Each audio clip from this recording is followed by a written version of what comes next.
Welcome back to my YouTube channel physics club by Shakti sir. आज मैं आपके सामने एक बड़ा ही मज़ेदार सा टॉपिक लेके आया हूँ। लास्ट लेक्चर में हमने प्योर रोलिंग के बारे में डिस्कशन किया था और आज के लेक्चर में मैं उसी का एक छोटा सा बहुत ही इंपॉर्टेंट पार्ट होता है जिसको बोलते हैं instantaneous axis of rotation. Screen पे टॉपिक लिखा हुआ है, हम पढ़ेंगे इसको। इंस्टेंटेनियस एक्सिस ऑफ रोटेशन का मतलब क्या होता है ये हमें जानना होगा कि इंस्टेंटेनियस एक्सिस ऑफ रोटेशन होता क्या है। देखो बेटा, हम प्योर रोलिंग में सीखते आए हैं कि हमारे पास रोटेशनल मोशन भी होता है और ट्रांसलेशनल मोशन भी होता है कंबाइंडली, जिसको हम under some conditions v is equal to r omega हम उसको यूनिफॉर्म प्योर रोलिंग बोल देते हैं। ठीक है, अब बात आती है इंस्टेंटेनियस एक्सिस ऑफ रोटेशन का ज़रूरत क्यों पड़ी। देखो, जब हम ट्रांसलेशनल और रोटेशनल दोनों के कॉम्बिनेशन की बात करते हैं तो हमें दो दो फॉर्मूले लिखने पड़ते हैं। एक तो रोटेशनल मोशन को भी ध्यान में रखना पड़ता है और ट्रांसलेशनल मोशन को भी ध्यान में रखना पड़ता है। बट यहाँ पर क्या होगा, with the help of instantaneous axis of rotation हम सिर्फ एक ही फॉर्मूले से, हम सिर्फ देखो इंस्टेंटेनियस एक्सिस ऑफ रोटेशन, हम सिर्फ रोटेशन वाले फॉर्मूले से यूज करेंगे और सेम रिजल्ट्स लाएंगे। चलिए सीखते हैं ये किस तरह से हेल्पफुल है। एक मैंने डिस्क बना ली, ठीक है, डिस्क आपके सामने है। अब ये जो डिस्क है ये किसी एक ग्राउंड सरफेस पे है, ये मेरे पास एक ग्राउंडेड सरफेस है। तो हम सबको पता है कि एक यहाँ पर ऐसा पॉइंट होगा, यहाँ पर एट द समवेयर हियर, ये जो रेस्ट पर होता है ना। हमें पता है कि एक ऐसा पॉइंट होता है यहाँ पर जो रेस्ट पर होता है, दिस पॉइंट समवेयर हियर, है ना, कि पूरी की पूरी जो सिस्टम है वो मूव करता है with some constant velocity, let's say this is vcm, right, और ये किसी ओमेगा से मूव कर रहा है इस तरह से। बट फिर भी यहाँ पर एक ऐसा पॉइंट है जो सिर्फ क्या कर रहा है, रेस्ट पर है। और वो पॉइंट कौन सा है, वो पॉइंट है ये वाला, the point which is at rest. So this point p is at rest. Axis of rotation जो होगा ना, वो एक ऐसी एक्सिस होगी जो उस पॉइंट से पास करे जो रेस्ट पर होता है। तो इस सिस्टम में आप देख सकते हो कि इस सिस्टम में यही एक पॉइंट है पूरे सिस्टम का जो रेस्ट पर है। इसलिए जो इंस्टेंटेनियस एक्सिस ऑफ रोटेशन होगा इस केस में वो कहां से पास करेगा, वो इस पी पॉइंट से पास करेगा। और कैसा होगा, परपेंडिकुलर टू द प्लेन। सो बात आपको ध्यान आनी चाहिए कि इंस्टेंटेनियस एक्सिस ऑफ रोटेशन जो होता है कहां से पास करता है, passes through point which is at rest, which is at rest। ठीक है, ये हो गया इंस्टेंटेनियस एक्सिस, यहां से पास करेगा, passes through a point which is at rest। ठीक है, तो ये वाली बात हम ध्यान रख सकते हैं। तो ये जो बात है इसको याद रखिए, इसको लिख लीजिए।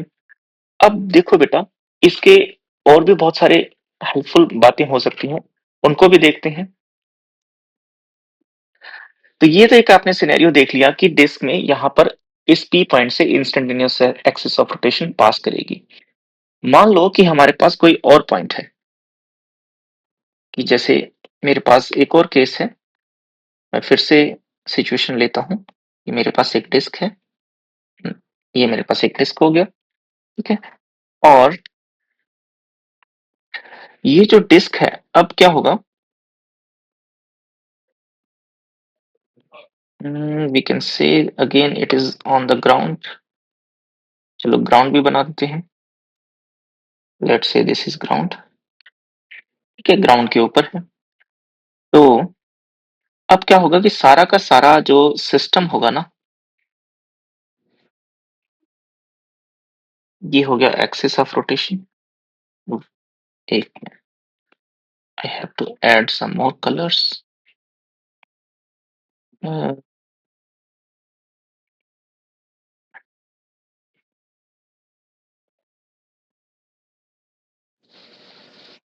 okay. तो आप देख सकते हो यहाँ पर एक सिस्टम बनेगा ऐसे। अब हम कहेंगे पहले यहाँ पर दो तरह के मोशन हो रहे थे, लेकिन अब सिर्फ कौन सा मोशन होगा, एक ही मोशन होगा। और एक्सिस ऑफ रोटेशन कहाँ से पास करेगा, एक्सिस ऑफ रोटेशन जो होगा वो कुछ इस पॉइंट से पास करेगा, पी पॉइंट से, दिस इज पॉइंट पी। यहां से एक्सिस ऑफ रोटेशन कुछ इस तरह से परपेंडिकुलर टू द प्लेन होगा, है ना। तो अब ये जो सिस्टम है, ये सिस्टम सेम एंगुलर स्पीड से पी पॉइंट के अबाउट रोटेट करेगा। There is no translational velocity. So इस तरह से हम कहते हैं कि जो पॉइंट पी है ना, पी पॉइंट पे पूरा का पूरा सिस्टम क्या करेगा, रोटेट करेगा, है ना। ये जो हमारे पास पी पॉइंट है, सारा का सारा सिस्टम पी पॉइंट से रोटेट करेगा। तो आप देख सकते हैं यहाँ पर हमारे पास दो वेलोसिटीज थी, इन दोनों वेलोसिटीज को कैसे हमने एक में कन्वर्ट कर दिया है। तो ये बहुत इंपॉर्टेंट चीज है जो हमें ध्यान रखनी है कि ये जो चीज है कि हमने क्या कर दिया, ये है कन्वर्ट कर दिया हमने इंस्टेंटेनियस एक्सिस ऑफ रोटेशन में। तो this diagram is behaving on the basis of instantaneous, ये वाली डायग्राम जो है ना, इस तरह से यहाँ पर सिर्फ रोटेशनल है।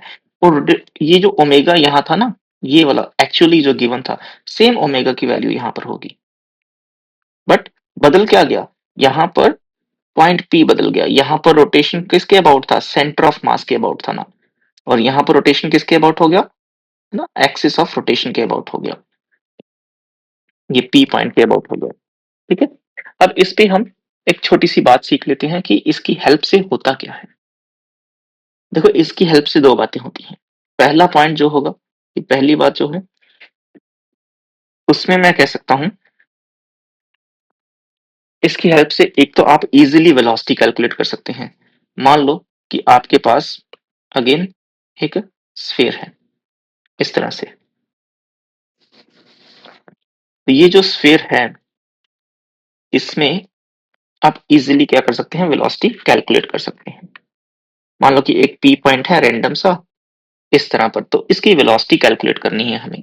तो इसकी वेलोसिटी कैसे कैलकुलेट की जाएगी ना, तो एक्सिस ऑफ रोटेशन तो आपको पता है, ये जो पॉइंट है यहाँ पर है ना, तो इसको आई सी लिख देते हैं, एक्सिस ऑफ रोटेशन या इंस्टेंटेनियस एक्सिस ऑफ रोटेशन, ऐसे लिख देते हैं इसको। इसको कोई नाम दे देते हैं, ओ नाम दे देते हैं। तब हमें वेलोसिटी पता करनी है कि इसकी वेलोसिटी कैसी होगी। तो देखो बेटा, यहाँ पर जो सिचुएशन बैठेगी अगेन, ये हो जाएगा हमारा ओमेगा, और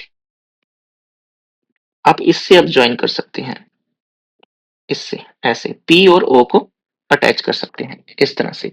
तो पी पॉइंट की जो वेलोसिटी होगी वो कैसी होगी, जो पी पॉइंट की वेलोसिटी होगी ऑब्वियसली आपको पता है, that must be perpendicular to the radius, है ना। तो ये कैसी होनी चाहिए, परपेंडिकुलर होनी चाहिए। तो इस तरह से होगी ये यहाँ पर वेलोसिटी, और ये हो गया 90 डिग्री। ठीक है, और ये हो गया बेटा हमारे पास रेडियस।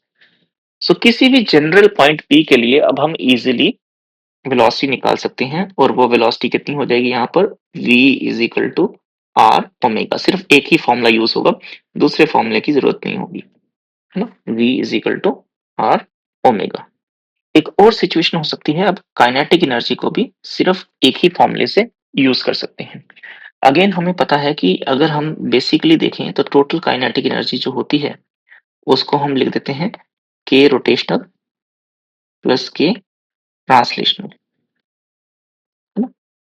और के रोटेशनल का आप सबको फॉर्मूला पता होता है 1/2, है ना। क्या लिखेंगे, 1/2 I centre of mass omega square, और ट्रांसलेशन के लिए 1/2 M we C M square, ऐसा लिखेंगे।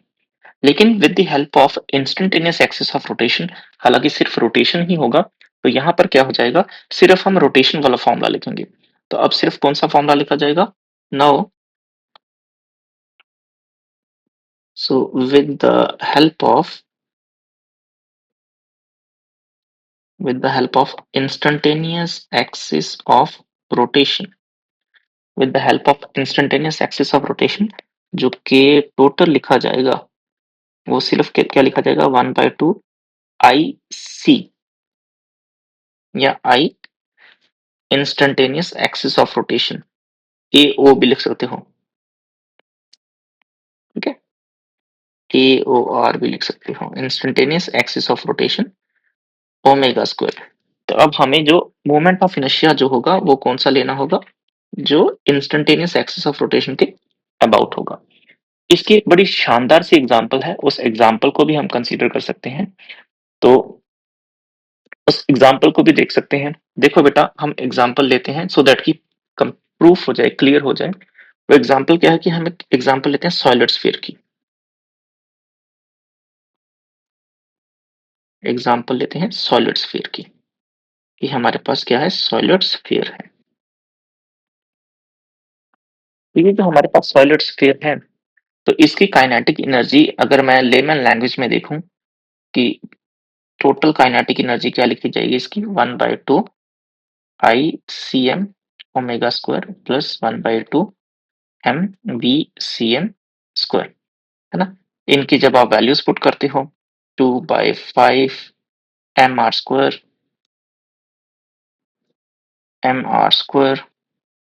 Omega square plus 1/2 M we C M square, कुछ इस तरह से, राइट। फिर 2 से 2 कैंसिल हो जाएगा, यू कैन सी 2 से 2 कैंसिल हो गया। Again it will be m are square by 5 omega square plus 1/2 M we C M square. अब देखो आर ओमेगा किसके बराबर होगा, वी सी एम के बराबर होगा। तो ये हो जाएगा m/5 v C M square plus 1/2 M we C M square. VCM आप जब आप देखते हो तो ये इनको जब आप सॉल्व करोगे तो आपके पास आ जाएगा 7/10 m we C M square, v C M square. ये एक्सप्रेशन आ गया, है ना। यहाँ पर आपको दोनों काइनेटिक एनर्जीज का यूज करना पड़ा।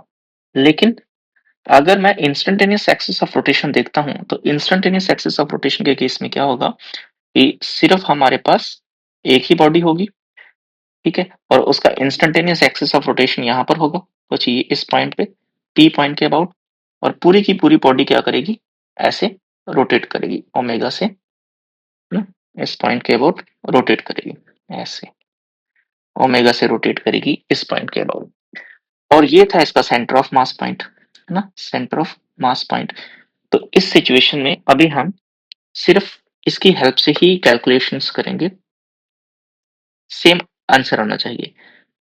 सो काइनेटिक एनर्जी देखते हैं फिर से, काइनेटिक एनर्जी विद, आप क्या लिखेंगे, सिर्फ सिंपल 1/, क्योंकि सिर्फ रोटेट कर रही है, आप ट्रांसलेट नहीं कर रही। There is only rotation about the point p. Rotation हो रहा है ओमेगा का, ट्रांसलेशन नहीं हो रहा, और रोटेशन पी पॉइंट के अबाउट हो रहा है, और पॉइंट पी से ही एक्सिस ऑफ रोटेशन पास कर रही है। तो 1/2 आई पी ओमेगा स्क्वायर ऐसे लिखा जाएगा। अब moment of inertia centre of मास का नहीं लिया जाएगा, अब मोमेंट ऑफ इनर्शिया कहाँ का लिया जाएगा, पी पॉइंट का मोमेंट ऑफ इनर्शिया लिया जाएगा। अब पी पॉइंट का जब मोमेंट ऑफ इनर्शिया आप लेते हो तो ये लिखा जाएगा 1/2, और वो कितना हो जाएगा, moment of inertia about the centre of mass plus m are square, है ना, with the help of parallel axis theorem, और ओमेगा स्क्वायर, है ना। ये जो डिस्टेंस है ये आप सबको पता है, ये क्या होगा, this distance is called r, ठीक है। चलिए वैल्यूज प्लग करते हैं, तो आपके पास आ जाएगा 1/2। अब मोमेंट ऑफ इनर्शिया क्या होता है, 2/5 एम आर स्क्वायर प्लस, फिर से एम आर स्क्वायर लिखेंगे, M are square omega square. So 1/2, इसको जब सॉल्व करेंगे तो आपके पास आ जाएगा 7/5 m are square omega square. Further we can solve it. You can see it comes out to be 7/10 mr square omega square. So it is exactly the same result we solved earlier. Again, you can plug the value of VCM is equal to R omega, right? So it is equal to 7/10 m VCM square.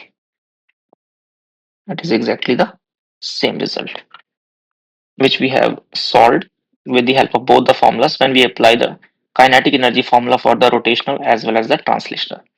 So here we solve the concept with the help of just by the rotational formula, but the moment of inertia must be about the point P, the point where the instantaneous axis of rotation is passing. And instantaneous axis of rotation कहाँ से पास करेगी?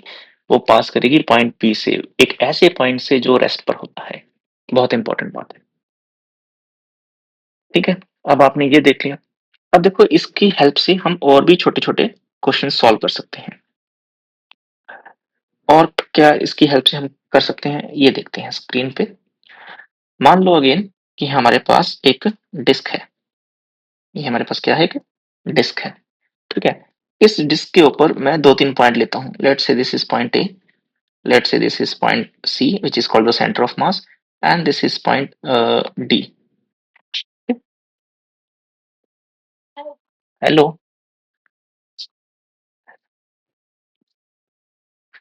तो देखो यहाँ पर क्या होगा कि ए बी सी, हमारे पास ए पॉइंट है, सी पॉइंट है और डी पॉइंट है। अगेन जब हम एक्सिस ऑफ रोटेशन यहाँ पर रखेंगे, पी पॉइंट के अबाउट एक्सिस ऑफ रोटेशन रखेंगे, तो हमें इन तीनों की वेलोसिटीज कैलकुलेट करनी पड़ती हैं कि तीनों की वेलोसिटीज क्या होंगी। तीनों की वेलोसिटीज कैलकुलेट करने के लिए मैं क्या करूंगा, पोजीशन वेक्टर ड्रॉ करूंगा। अब देखो यहाँ का पोजीशन वेक्टर ये होगा, एक ये पोजीशन वेक्टर बैठेगा और एक ये पोजीशन वेक्टर बैठेगा। और हमें पता है कि जो वेलोसिटीज होती हैं वो हमेशा कैसी होती हैं, परपेंडिकुलर होती हैं। कैसी होती हैं बेटा, perpendicular to the position vector. तो रोटेशन के केस में इस तरह से ये होगा वी ए, है ना। सी का जो परपेंडिकुलर होगा उसका वेलोसिटी ऐसे होगा वी सी, और डी के परपेंडिकुलर भी वेलोसिटी जाएगी, कुछ ऐसे जाएगी, है ना। वो होगा वेलोसिटी ऑफ पॉइंट डी। इस तरह से ये सारे कैसे होंगे, these all are perpendicular with the position vector, ठीक है। अब ये हो गया पोजीशन वेक्टर ऑफ ए, ये हो गया पोजीशन वेक्टर ऑफ सी, और ये हो गया पोजीशन वेक्टर ऑफ डी, है ना। आर डी पॉइंट का पोजीशन वेक्टर हो गया। ओमेगा सबके लिए सेम है, ये हमें पता है कि ओमेगा सबके लिए क्या है, सेम है, क्योंकि एक्सिस ऑफ रोटेशन है, के अबाउट ओमेगा की वैल्यू सेम रहेगी। अब देखो जो वी ए होगा उसको क्या लिखा जाएगा, V A is equal to R A omega, that is R A omega. V C लिखना हो तो क्या लिखा जाएगा, आर सी ओमेगा। और वी डी लिखना हो तो क्या लिखा जाएगा, आर डी ओमेगा लिखा जाएगा। अब ओमेगा तो सेम है, और क्या कंडीशन हमने देखी, बट यहाँ पर सामने आती है कि जो आर डी है वो सबसे ज्यादा है, r d is greater than r c, और आर सी किससे ज्यादा है, आर ए से ज्यादा है। ओमेगा तो सेम है ही।